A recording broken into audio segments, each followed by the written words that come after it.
on SPIC MACAY's YouTube channel. Good evening and pranams to all who are watching live on SPIC MACAY's YouTube channel.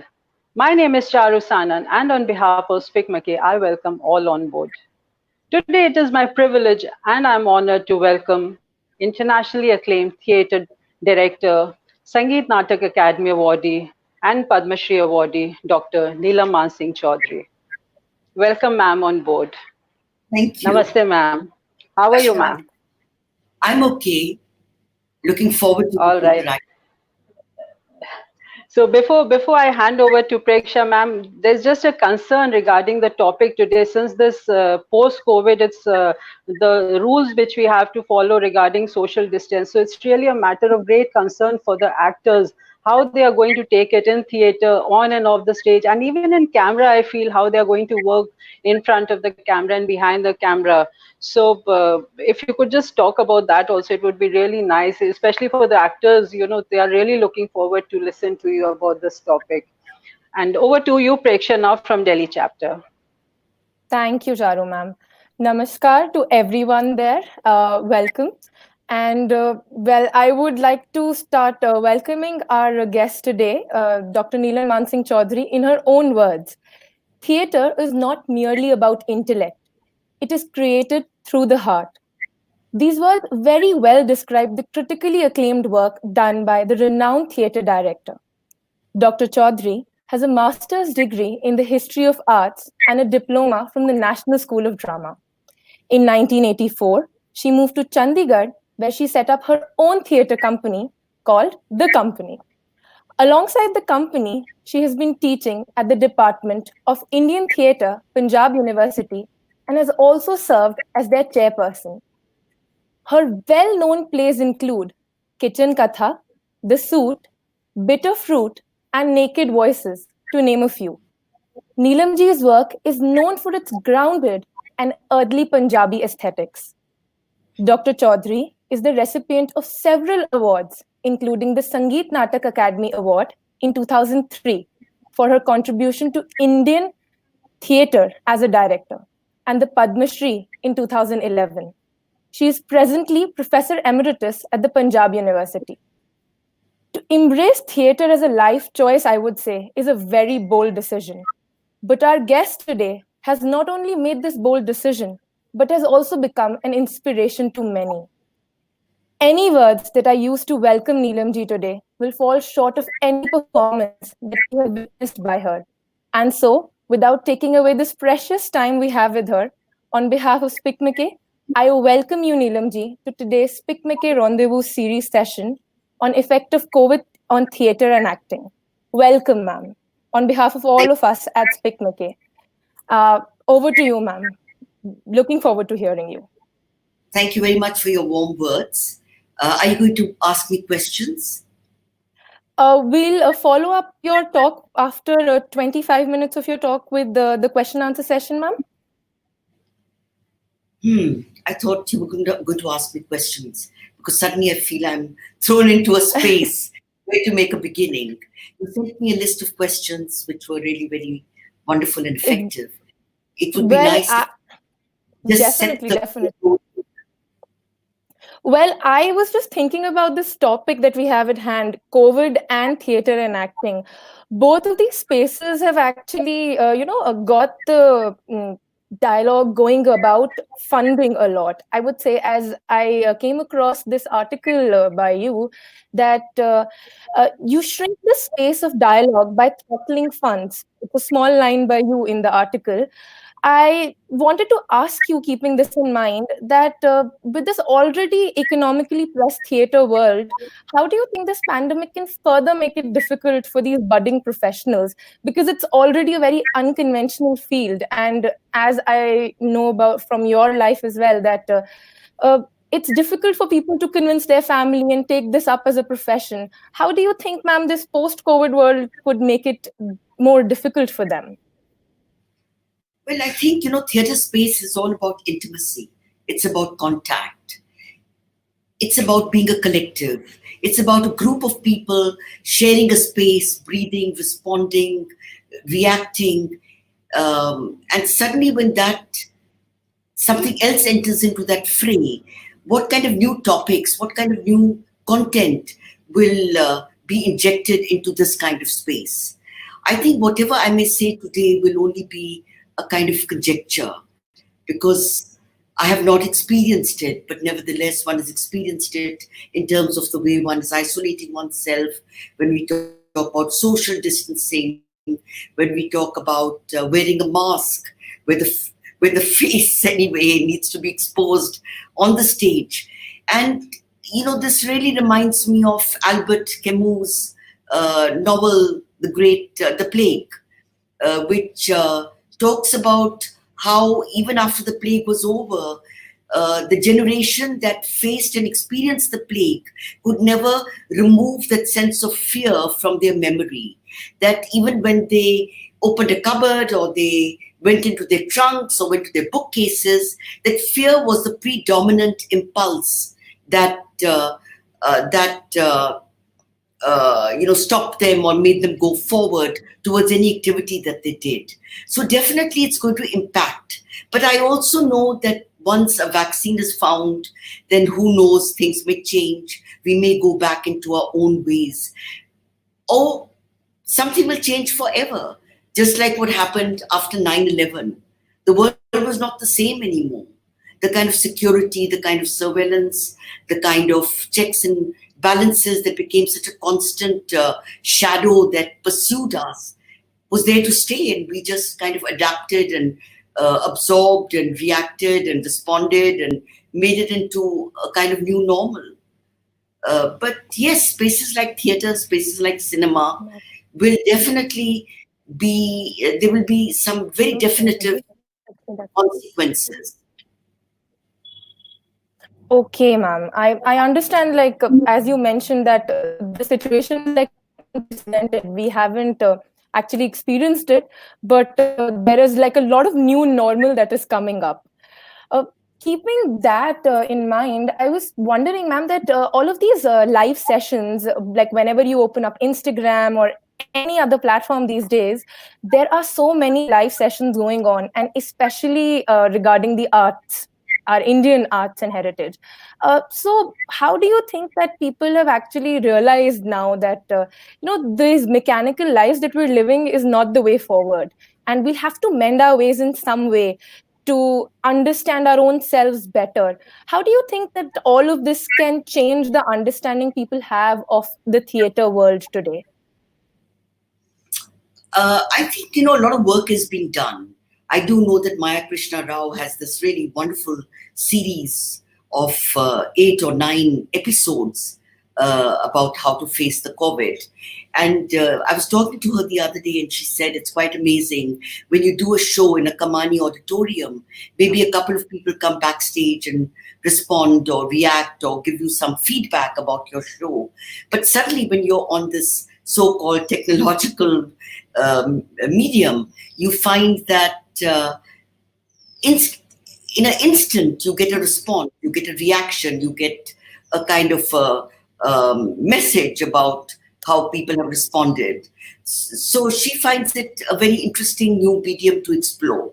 But I must say, having said that, being in theatre, being a director, not an actor, for me, the whole thing about a live audience becomes a very significant dimension of this sharing, of this communication, of the space.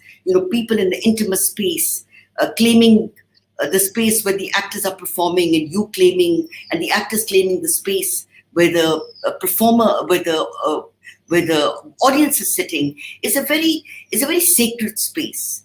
We've always taught that what is that one thing that theatre can't do without?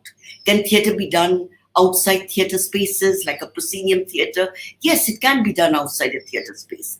Can it be done without technology, fancy lights, costumes? Yes, it can happen without lights and costumes. What is that one element which is required that makes theatre such an essential aspect of the choice that you make, that this is the space that you want to work in? It's the interaction between one actor and one audience, and that invisible thread that is released from the stage by an actor and binds a group of people from different educational, economic, social, mental backgrounds and sensibilities into one cohesive experience which is happening on the stage. So that magic will definitely, for me at this stage I'm talking, will be some which is very vital for me in terms of putting a play together or making a play will definitely be not existing or not in that space. Okay.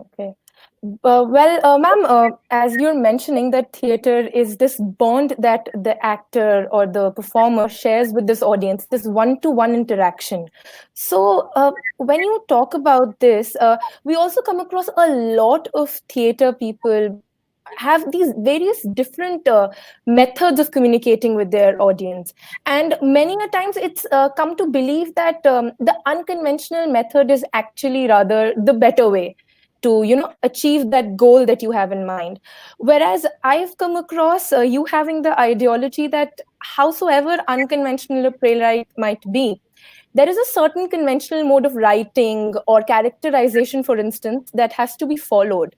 Could you shed a little light on how you maintain this balance in between this conventional and experimental form of theater while teaching your students? Well, I don't think it's a kind of thought through process of how do you maintain a balance. It's really the way you work. It's your own impulses. It's how you deal with text, how you deal with a rehearsal space, how you deal with the actors. Because for me, I do strongly believe that all the work that I do is collaborative. And for the last many years, I've not been dealing with what you call a well-made play, with a beginning, middle, and an end, a linear kind of growth of character, growth of plot.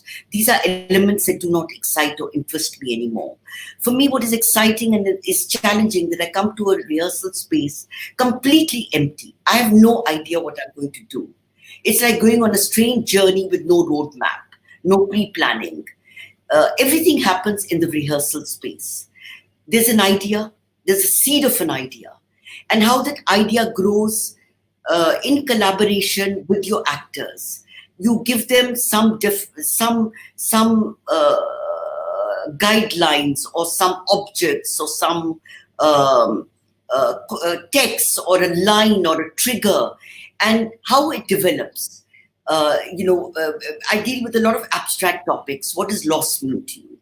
What does home mean to you? What does isolation mean to you? What does grief mean to you? Now, how do you develop that idea using objects, using a space, using a specific site? How do you develop that? I become the eye that chisels, hammers, nurtures, makes it grow. Sometimes what the actor comes up with is completely different from what I had actually communicated. Or sometimes it's very close to the idea, and sometimes it's a fully realized moment that an actor creates. What do you pull out? How do you string it together? How do you string stories together? What are your concerns that are manifested through the references that you provide the actor? Because I do feel that the word director is it has a very masculine tone to it. It seems to suggest authority. It seems to suggest control. For me, it is more important that I work with my intuition, with what happens when a group of people come together with a certain degree of trust and a certain degree of faith in the work that they are doing, and what is created in that whole magical space. All right, ma'am. All right. That was a very insightful thing that you shared with us. I have mentioned a lot about your journey and your achievements, rather. Ji, ma'am. No, if I can add, this kind of work is much more complex and it's much more difficult because there are no certainties here. There is nothing that you can hold on to, because the thing you hold on to when you choose a well-made play is really the text. But here you have no text. you evolve the text and the whole process. You never know when a play is going to end. You don't know what the starting point is. You don't know what the middle is. You don't know where the so-called climaxes are. So there's no freedom in this kind of way of working, which perhaps may give the impression that this is a freer way of working. It puts a huge amount of responsibility on the actor and the director to make a work like this and to make it work. Definitely, ma'am, definitely. A very untangible field which requires a lot of tangible output, as you mentioned. I was just mentioning that how I spoke a lot about your achievements and the great work that you've put forth in the society. But I wanted if you could please share a little piece of your journey with us. How did you, stumble upon this world of theatre? And now that you've been here all these years, there has been so much that you've gone through. If you could share with the audience a little about how did this all begin? Well, I don't know how things begin and how they end, but to try and map out a journey, a long journey, I think whatever happened really happened by accident. The people you meet, the books you read, the experiences that impact you, and how they all coalesce together. And I wouldn't even say make your choices, because I was born and brought up in Amritsar. I come from a middle-class family where there's a template set out in terms of how your life's pattern will evolve. So everything seemed very set and very planned. You do college, you maybe if you're not married by then, you might do a master's. But I think a lot of things happened in my life by accident. Meeting B.N. Goswami and working and doing the history of art in Chandigarh exposed my mind to the visual arts, to composition, to color, to language, to this whole world of... I wanted to be an artist, but I had no idea about the contours of the business. So it was a very vague notion that I have of what it meant to be in the world of art. And then I met Ibrahim Al-Qazi. He brought two of his plays to Chandigarh, Othello by Shakespeare and Jasma Oden, which was directed by Shanta Gandhi. And when I saw the work, I was completely mesmerized, because I had no idea that theatre could be taught and there was training. I just thought to myself that theatre was all about a group of people coming together, taking a play, learning their lines and having a certain amount of confidence, and that was it. But to feel that there was a 3-year course in which theatre was taught was quite mind-boggling. So more than theatre, because I had no idea what it entailed, I decided that I really wanted to be a student of this absolutely charismatic man, Ibrahim Al-Qazi. So I joined the National School of Drama, and I think I really got in because at that time, not many girls were going in for professional training. So I think to maintain the balance and the ratio of male versus women, I was taken in because I was completely hopeless at the interview. I had no confidence. I couldn't speak Hindi too well. So it was quite a mess, but I was taken in. And I think 3 years when you go through a professional environment, when you are continuously talking about texts and you're talking about characterization. And Al-Qazi was really a Renaissance man. He was a man he's a man with incredible teaching skills.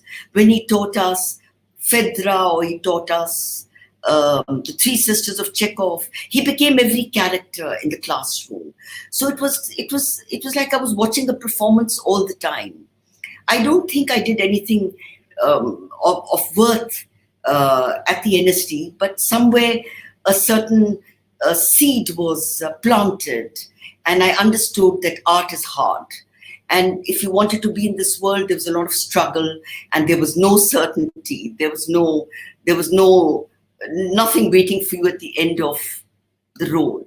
And then I got married, and by a wonderful coincidence, my husband got transferred to Bhopal in Madhya Pradesh. And I was quite reluctant to move there because I said, what am I going to do there?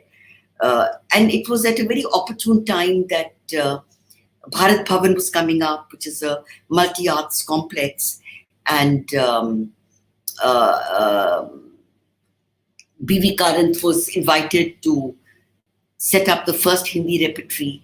And because I was from the NST, I was invited to be a part of Bharat Bhavan, which is a great, I was just at the right place at the right time. I had no credentials to be offered that job. Because for me, everything, even 3 years of the NST, because I'd not really done anything that would mark me as somebody who had a great future, or I didn't have strong ambitions. For me, it was really about making life more interesting than about any burning passion for the arts. But working with B.V. Karanth was a wonderful gift that fell into my lap.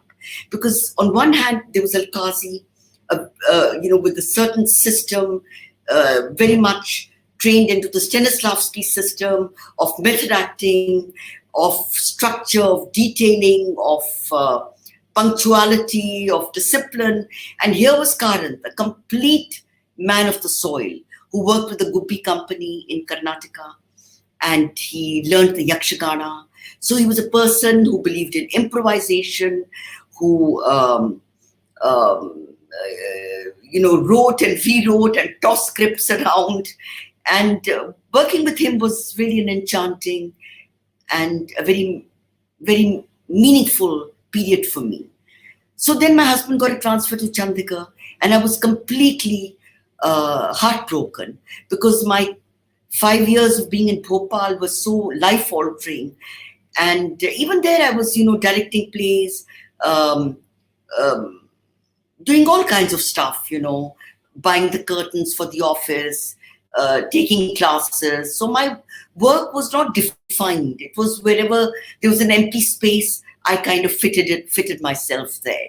But I had the opportunity to really understand standards, the standards of art, because J. Swaminathan was there, Ashok Bajpai, who was the Secretary Culture, had this great gift of inviting people from all over the world. Peter Brook came and did a workshop. So the exposure to the best and to understand excellence in the arts at least gave me a bar, which I set in my own mind and heart and spirit, that not that I felt I had to achieve that, but to know that it existed. And so when I came to Chandigarh, and just to leap back to Bhopal, at that time there was this whole debate about the training of an actor. How do you train an actor? Because most of the systems of training were based on Stanislavski and Meyerhold and Therov and Bertolt Brecht and Grotowski. And so what are there was this whole thinking that we have to find tools which are local, vernacular, regional. And in Bhopal, we started these programs called the Purvarang, where we got master performers from different parts of Madhya Pradesh. And it's a very rich tribal belt with great master performers, and made them interact with actors of the Rang Mandal. And you realize that the moment this actor, who was very stiff and uncomfortable speaking words, before that all acting was concentrated in terms of speech and the throat and voice training. The body was not the tool of your expression, at least in drama schools that one was exposed to. And we did have a rich tradition of the arts, which was all body-oriented.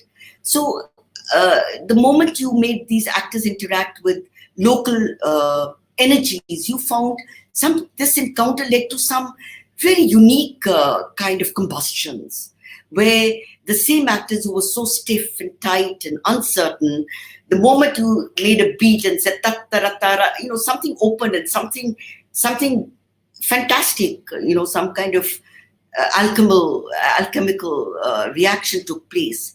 So when I was moving to Chandigarh, I thought I must explore the same dimensions when I go to Chandigarh. Also, I would like to tell you, at that point of time, there were a lot of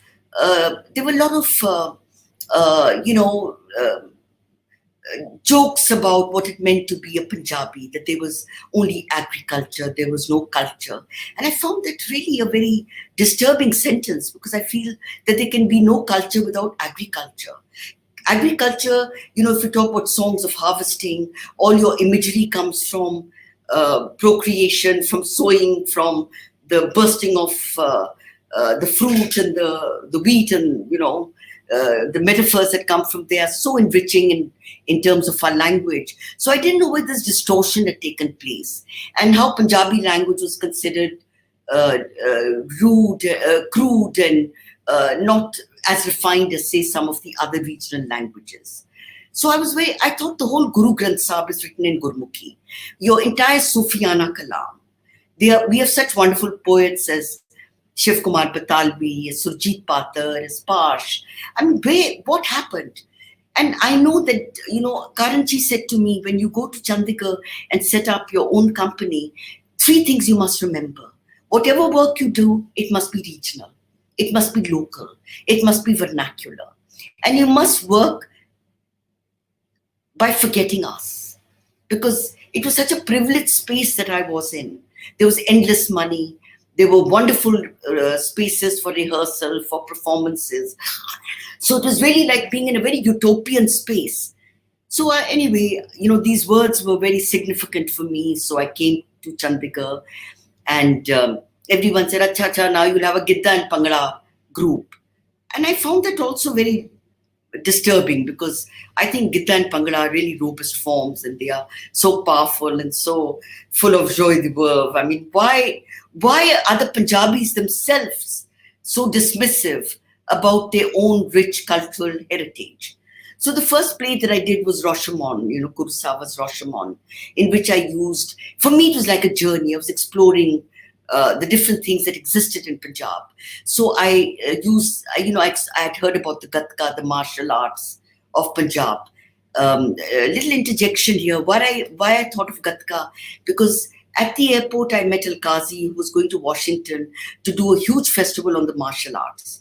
He was taking the martial arts, the Kalari, and from Manipur and from Chhattisgarh.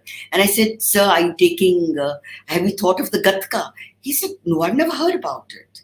And I thought, Gatka and Hola Malla and, the whole, I've grown up seeing this. How come it hasn't seemed to have traveled or become part of popular memory?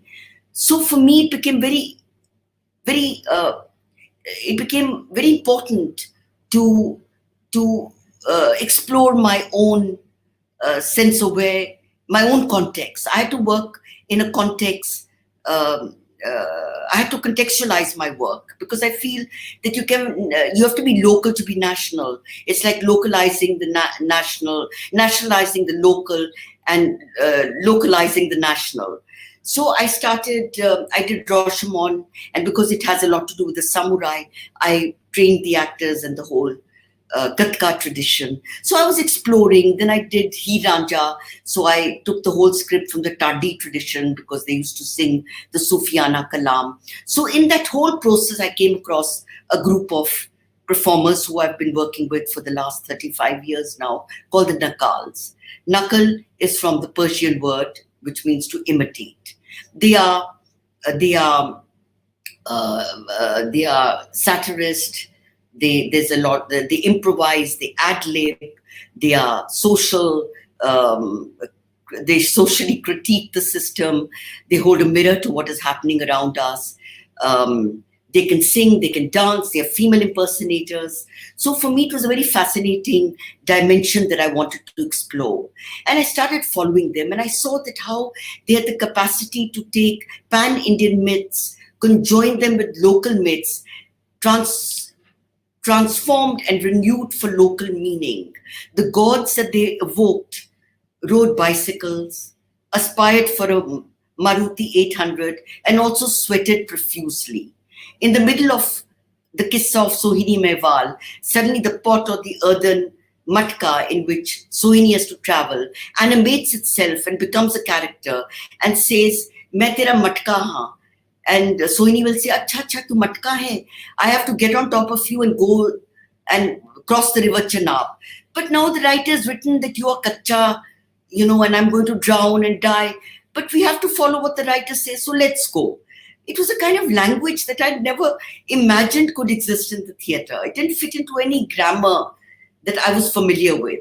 And to see this performance under a starlit night with thousands of people, and where something precious and meaningful was being exchanged, became quite an eye-opener. Because in the 80s, we sat in auditoriums sharing a space with a stranger, not interacting with them, never imagining that the actors will claim our space and we will claim their space. Suddenly, everything that I knew about theatre dissolved. And a certain kind of understanding of the potentiality of the stage and what is possible was revealed to me in that one instant. So they are an integral part of my group. And for the last, for 22 years till Karanji died, which was in 2002, he designed the music for all my shows. So these traditional artists who could play instruments, what you would call folk instruments, not classical instruments, from the dholak to the butku to the tumbi to the gubgubi. He taught them how to use instruments, traditional instruments, in a non-traditional manner. And how he also taught them that anything that makes sound can be used as a musical instrument. So somewhere he opened up their minds to take risks. Now, sometimes when I go to see their own program, I can see that they're using, chimes, and they're using thalis, and they're using things that they have learned from Karanji. So it's been a very special journey, that how two groups of people, actors who are trained at the NST or trained by me or trained from the Department of Indian Theatre, and actors who are coming from a different social economic world, how two groups of people from different worlds, where they meet and how they dissolve these artificial barriers of what it means, where you're coming from, what is local, what is not local, what is training, what is not training, and how these worlds dissolve and become one world, which is the world in which we work. Exactly, I think that the audience wanted to know, ma'am, about you actually, what led you to theatre, and how have you come up with these intriguing pieces that have left the audience spellbound. Well, there is this one question that is really coming up from the audience, and it started by Ms. Sohela Kapoor, the director and playwright. She's just put across this question that post the COVID world, do you think that we would go digital more, and how do you think you will be adapting to this change? Because it might be possible that we might be looking forward to a second wave or difficulties in mass gatherings. So it's quite possible that the internet is going to become more of a friend now. A lot of viewers want to ask you, ma'am, that how do you think that theatre can actually be used for this human awakening that COVID desires, as well as using technology in this post-COVID world? Actually, as I said in the beginning, that theatre is a space of intimacy. It's a space of contact. How will that change can only be based on some conjecturing. Yes, the digital world may become a much more significant tool through which we start working. And as Sohela knows, many people have already started putting programs and taking classes. I myself was teaching at the National School of Drama when the institution closed down. So a lot of the actors create the improvisations and they send a video recording. And then I, through video recording and through email, tell them what is working, what is not working, what they need to work. But to me, it's not satisfying. I need to touch the actor. I need to smell the space. So I don't know how I will adjust. Maybe my generation, we are refugees of technology. We didn't grow up with technology like the present generation or the millennial kids. So how hard it's going to be to us? What kind of, will we ever go back into a rehearsal space? I really don't know. I don't think I feel very well equipped to answer this question with any certainty, because it's all going to be a trial and error process.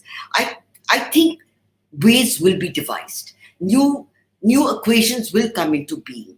Human beings' capacity to adapt, to adjust, to work under any dire conditions is what makes us affirm to the fact that we're still alive and still living.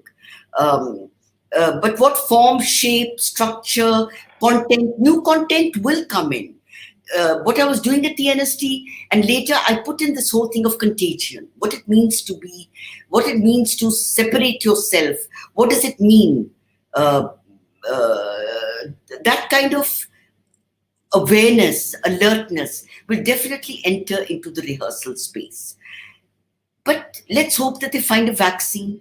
A lot of things, there has been the plague, and there's been typhoid, and there's been TB, and science has been able to circumvent and make us go forward and lead a life which could ostensibly be termed as normal, whatever that word means. It is such a vague word hanging in midair between this and that and many other things. So one just hopes that I don't know. I think work has started. People have already been alerted to the fact that this is not a temporary epidemic or pandemic. It is something which is going to root itself in ways where new ways and new means have to be found to express ourselves. And I think something will be set into motion. It's already being set into motion by the very fact that I'm talking in this kind of way where I do not have any visibility to the people I'm talking to. And one is trying to adjust to that kind of isolation. So I think new topics will come into play. New systems will come into play. New devices will evolve. Something will happen, maybe everybody comes washing their hands with, will I make my musicians sit in a group, or will I tell them one sits at one end and the other sits at another end? How will they coordinate? All these things will be resolved perhaps when we are confronted by the actuality of it becoming a reality. At the moment, it's still an unreal space that we seem to inhabit. We still have a sense of it being a temporary space or a temporary period that we are going through. Gee, refugees of technology, a term you used. I am definitely going to be using this more. This is a very nice way for you to explain this gap that we see between technology and people. And thank you. This was wonderful. And coming to the aspect of touch, ma'am, that how you mentioned that you want that space with your actors to interact with them, to tell them, perform this like this, or this is how your body language should go.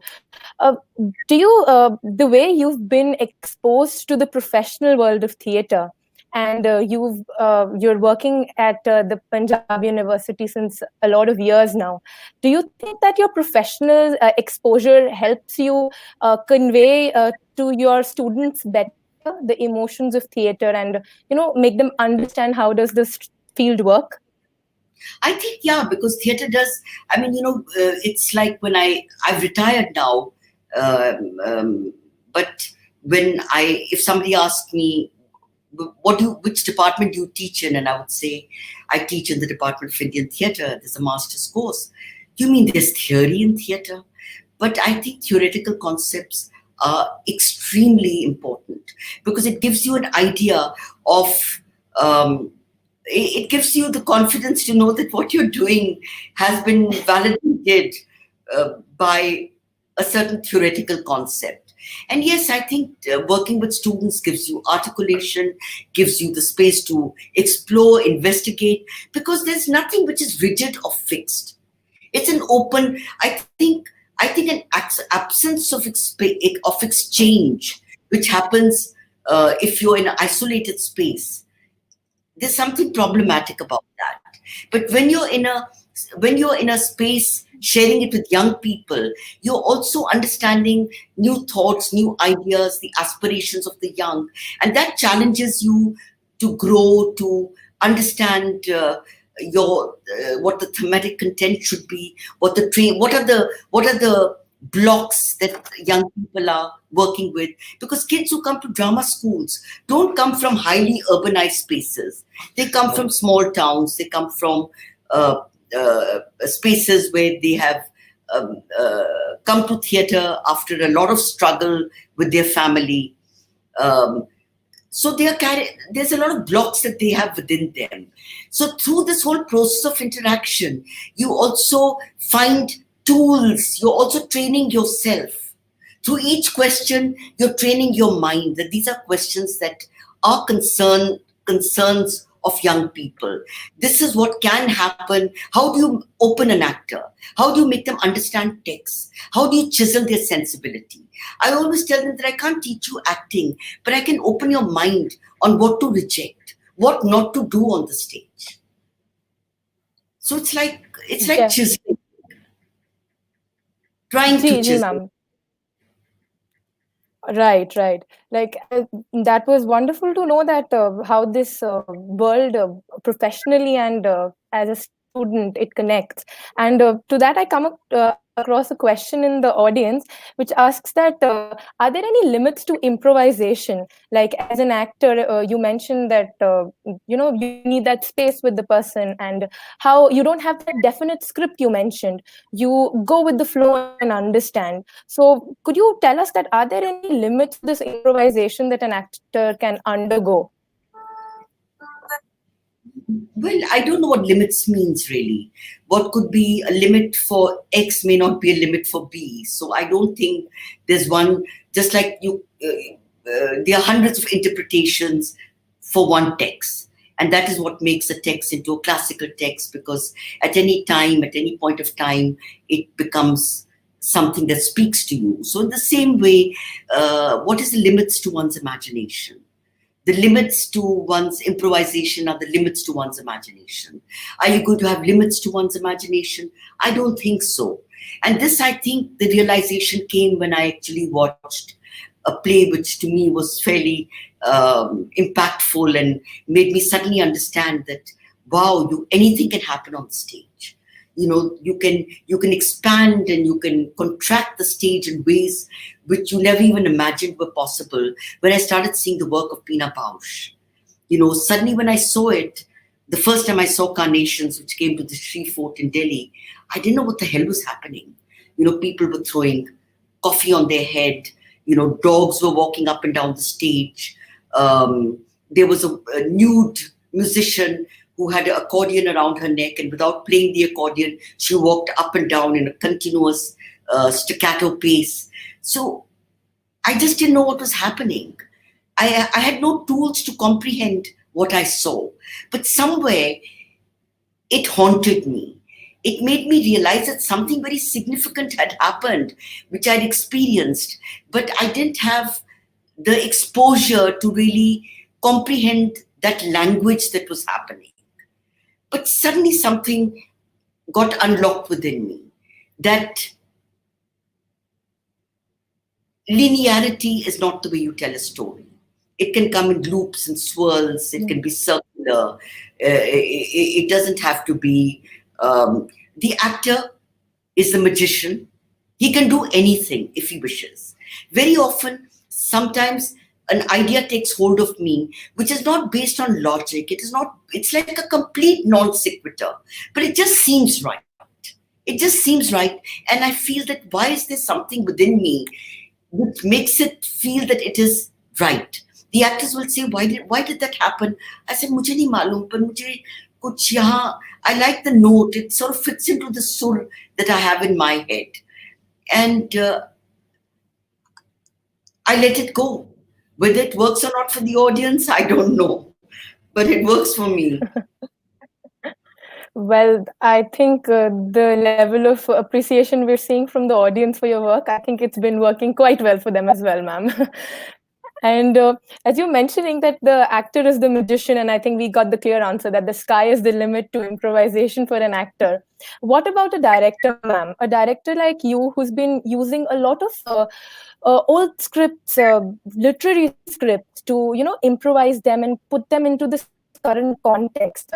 For example, the work by Saadat Hasan Manto that has found space in your work through the plays Bitter Truth and Naked Voices. So these are like decade-old works, ma'am, and but they still find relevance in our space. How do you feel about it? Is there something to worry over here? When do you think that this will go away? What will go away? This connection that we still find between Sadat Hasan Manto's work that was written during partition. He laments the lives that were touched then and how we suffered a lot. But just like you have tried to improvise his work to fit it in the contemporary sense, a lot of people still find it relevant. Do you think it's something to worry about, that such an old text is still relevant to us? Well, a text doesn't get old. I mean, why is it that you still read the works of Shakespeare? And to me, Monto is one of the greatest storytellers short storytellers that I have read. Or I think the humanism, the lack of judgment, the way he plumbed the depths of human misery and pulled out, despite the bleakness and the savageness of the time, he still found moments of love, moments of happiness, moments of meaning that humanized the stories, no matter how dark the times were. So to me, he's just fantastic. I mean, the more I read him, the more I realize his relevance. And as long as there's human brutality and this inequality and there's gender violence and there's feudalism and there is hatred in this world, Monto will be around. When you see thousands of people hungry, without shoes, carrying children, women carrying little packets of their belongings, it breaks your heart. I mean, what has given me the right to be comfortable? Why should I have all these privileges and I see my own fellow human beings in denial? But what do I do? I'm not a journalist. I'm not the military. I'm not the police. I'm not the government. My area of expression is the stage. It is through the stage that I can explore. And it's not about narratives. It's not about entertainment. It is about the wonders of the world that we have a passion for, but we may have lost. Or that becomes a space where I deal with the issues that concern me. It helps me to articulate my daily life. It helps me to find meaning. It helps me to take decisions. And it also helps me to connect with the community. All right. I mean, all look, right, ma'am. what he's done with Shakespeare. You almost feel that the bard belongs to us. He doesn't belong to England. He belongs to India. Definitely. I think that's the beauty of improvisation you just shared with us. Well, coming to, For any stories that deal with what you call the fundamental human experiences, which are love, hate, grief, power, sex, lust, jealousy, the question of contemporaneity ceases to exist. Like, for example, every classical text carries the baggage of the time it was written in. But the text that you bring of the 14th century, whether you bring a Jean Racine or you bring Lorca or you bring a Girardot, how does it travel? How does it transform? How does it resonate with your own sense of the moment that you are experiencing politically, socially, emotionally? It's not that whatever text you choose has to be an echo of the political situation that is in front of you. It could also be about the world of your fantasy. Because fantasy is more important, imagination is important. But on the other hand, that sense of fantasy, that kind of imagination, can it erase the dark times that one is placed in or located within? So both these things interact, encounter, and try to make a piece of work that you would call theatre making. Ji. Like now that we're at comparing older times and newer times, there's a question from the audience coming that what difference do you find as a student of the National School of Drama that you've been, the era you've experienced, and the students now that you teach? Well, I think the system of at least my system, how I was trained, and when I work with them, I find that they are. I find the quality of student has really become so much more extraordinary. We just meandered into theatre. It was like some sort of mindless meandering that we went through. Ki ye bhi kar lo, wo bhi kar lo. But now they come with a certain commitment. They come with a hunger for learning. I find that the quality of students, having been a teacher at the university and also having been teaching at the National School of Drama off and on, I find the quality of students is improving. It's getting better. They are more well-read. They are more socially committed. They have a range of intellectual skills and also skills of performative skills.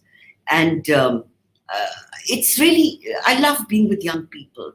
I think for me, all my growth really comes from teaching. It challenges me. It makes me re-question and reinvent my own limitations that exist before I enter the classroom. I think they are very serious about their work because they know that art is hard and there's a huge overcrowding in every field. And to make their space there, how important training is, how important it is for them to take risks with themselves, with their imagination, with their bodies, through their improvisations. All right, ma'am. All right. And another question coming up from the audience and quite relevant to the topic at hand today. As ma'am, the pandemic that we're facing right now has brought situations that we're not quite going to forget, be it the virus itself or the plight of the people that we're seeing, these social differences, and a lot of things going on. How do you think, ma'am, the theatre world would pick these up particularly as topics to interact with their audience after this time? Well, I think if anyone in the audience is familiar with Artaud, Antonin Artaud, who's a theorist and wrote one or two plays. He wrote Theatre and Its Double and Theatre of Cruelty, and he wrote this very interesting thing about theatre as the Great Plague. He says the plague is that disease. Why does he call theatre as the Great Plague? He says because when the plague happens, the edifice of civilization is built on what you call human relationships. This is my father, this is my doctor, this is my lover, this is my student, this is my priest, this is my gravedigger. So the social structure within which you inhabit is built up on these interactions that you have with a variety of people. But when the plague happens, all these social structures collapse. The mother will not give water to the son. The son will not go near the father. The doctor will not treat the patient. The priest will not read the last, won't do the ardas or read from the Holy Scripture. The gravedigger will not bury you because the virus of the plague stays in the body for 3 days even after you have died. So all human relationships should crumble. And why he compared theatre to the Great Plague? He said because in theatre we must continuously rework what it means to be a father. We are so riddled with stereotypical cliches of what a father behaves. The moment you say, Ram enters, the actor immediately gets a kind of a sense of being this a wonderful son and a great husband and or you say Yudhishthira, Dharamputra, so we have all these stereotypical templates in which we are continuously dipping into. What it means to be Hamlet, what it means to be Shakuntala, everything has a template. So why he compares it to the Great Plague is that you have to dissolve all this and reinvent and rethink and rework it. In the same way, this pandemic is going to teach us how to rework and rethink and reinvent and become something else and explore some other dimensions within our being to move towards a post-pandemic world. And to qualify that, I will say that I'm still only conjecturing. I think it is for the younger generation to find ways. I feel my time is over. I've done enough work. Oh, we're not really ready to hear that, ma'am. I would definitely say we're really looking forward to more work from you, path-breaking work, definitely. One quick question that I had personally. So a lot of your work is in the Punjabi language, and when you take these plays on the global stage or to non-Punjabi regions, ma'am, you might have to translate them maybe to other languages or English. Do you think that the play loses any of its essence during that translation, or is it better to leave it in Punjabi? Well, the thing is, translation is not a hack job. Also, what are the plays that you translate? Are those plays which you can transport to your own context, your own locale, your own context, your own imagination, your own concerns, your own compulsions, your own understanding of relationships. So I think translation is a very creative act, and I have, for the last many years, worked with, I would say 30 years, if not more, worked with one of the leading poets in Punjab called Surjit Pathar. I don't think he's a translator, but I bullied him into translating plays for me because I knew that his language, his poetry, the way he understands how words sound when they are spoken, that they're not, they don't have to be literary, they have to be spoken. What is sound? I mean, I found those qualities in his poetry, and he had translated Blood Wedding by Lorca. And when I saw that, I was completely mesmerized by the language. So when I moved to Chandigarh, I collaborated with him. And the first play we did was Nagamandala by Girish Karnad. And I remember him saying, I don't understand this. It's got snakes and, what is a Sapandi Kahani? So I told him, no, it's a metaphor, and, try to explain and intellectualize it for him. And then he said, yes, I get it. It's when I, it's like a mirage. You see it and you don't see it. And he found his own tools to understand how to translate it. And I think he did such a wonderful translation. And the greatest compliment that could be paid to Surjit Pathar was by Girish Karnad, who said that I think now from the Punjabi script, I should retranslate it in Kannada. I don't think that translation is an empty act. If a writer is brilliant, then a translator has to be a genius. He's got to really, and then I think a play travels, and a play is not there's no singular kind of way with which you look at text. It is a multiple way with which you look at text. And the very fact that a text from Spain, Yerma, which is the second play he did, it was so amazing because even Spain is an agricultural, Lorca was part of the agricultural community, and he wrote a lot about, he called his three tragedies, folk plays. The whole imagery in his poetry, in Federico Garcia Lorca's poetry, is so much connected with the earth, with harvesting, with procreation, that there was no need to even, I've never adapted them. I've only got them translated and maybe tossed and turned and twisted. And, when I did Toni Morrison's Desdemona, I wanted to remove that whole dimension of Othello and really make it a class conflict. And because it's set in a graveyard, and a graveyard is a safe space where people can say those things which they cannot say when they're alive. So one works differently. And I think once a play is written and it comes into the public domain, then it belongs to anyone who decides to make it into a performance. It belongs to the actor, it belongs to the director, it belongs to the designer. So for a playwright to get too possessive about and to, really to talk about, was it an authentic translation? What does authenticity mean? It means nothing. How it translates into the body of the actor is what is an important question for me. And to your second part of the question, that when I travel abroad, is it? No, I don't think so. I think language is one of the tools by which you communicate. Now, of course, subtitling is a very popular thing that is used in most journeys that I've taken abroad. But prior, in the early 90s, when I was traveling, I don't think that subtitling was done. But what I find very interesting is that in the absence of understanding the language, new meanings emerge. And the meanings that emerge in no way displace what I have done, because a play should be open to what I call misinterpretation. It has to be ambiguous for everyone to some way connect with it and make it their own. I'll give you a little example. I did Yerma in London, and in The Guardian, there was a review. There's one scene in which there's a pot of red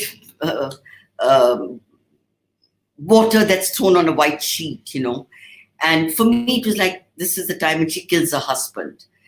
The reviewer in The Guardian wrote that he felt it was like the blood of Christ, the stilling of the menstrual cycle. Now, his interpretation had nothing to do with what I thought when I conceived that scene or conceptualized that scene. But his understanding in no way disturbed mine, but extended the meaning of my own understanding of what I had done.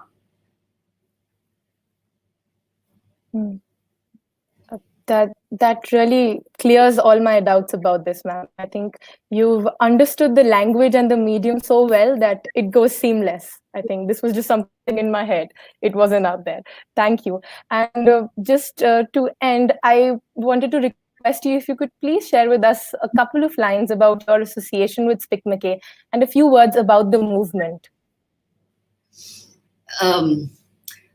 SPIC MACAY, I think, is a wonderful space to be in. My only association was when Karuna Goswami was looking after the SPIC MACAY chapter in Chandigarh.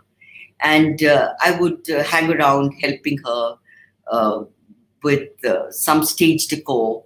So I do know it is a voluntary organization, and it is responsible for taking the best musicians, performers, to colleges, to students, and what they have done for the arts, to see that these wonderful intangible legacies reach out to people who may not go into a fancy auditorium out of diffidence, out of uncertainty, out of not knowing what to expect, but to take it to colleges, to schools, to all kinds of spaces, make it accessible, and make them recognize the wonders of the rich heritage that is available to us, that still exists, our intangible legacies.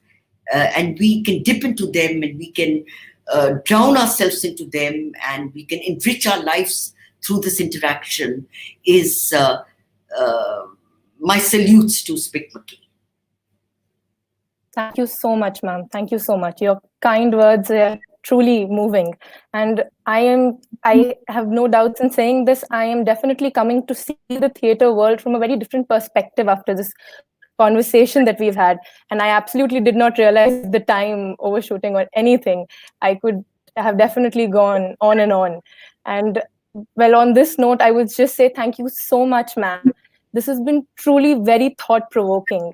And I would end by conveying a very special thank you from Dr. Seth, the founder and the backbone of SPIC MACAY.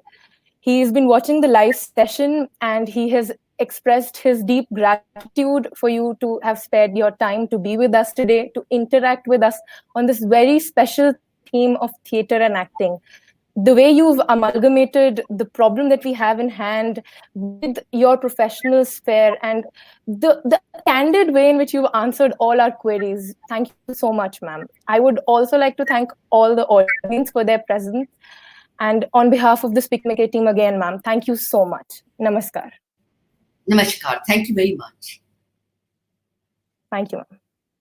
I don't know how to exit. we'll just be